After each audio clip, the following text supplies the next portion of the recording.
on to your activity.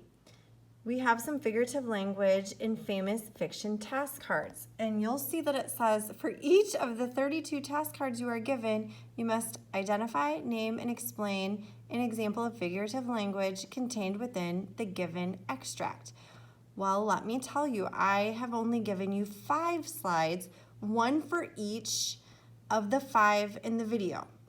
So there will be one for simile, one for metaphor, one for personification, one for hyperbole, and one for allusion.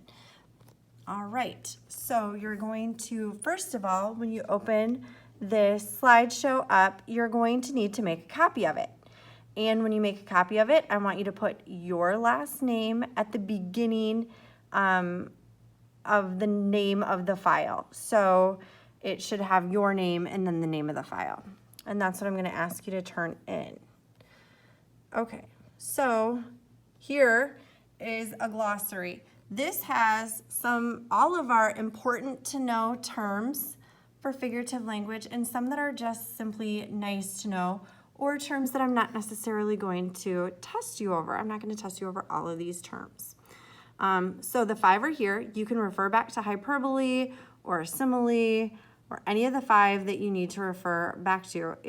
The definition is here. All right, so we come to the first slide. And let's take a look at this. And I'm gonna walk you through the first 2, so you really only have to do 3. You can go ahead and type your answer in as I talk on your own file.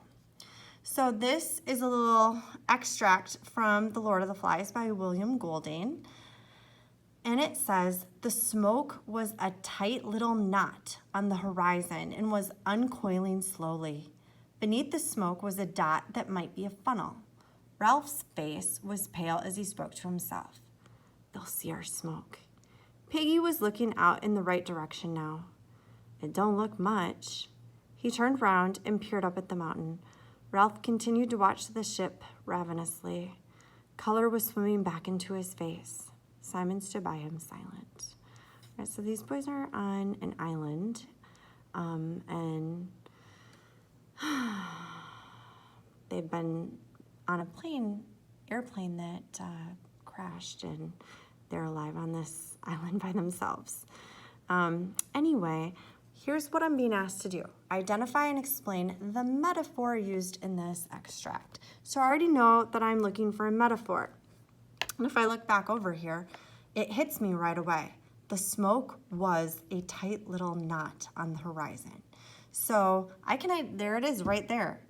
They're comparing smoke to a knot. So what I'm gonna write over here is the smoke was a tight little knot on the horizon.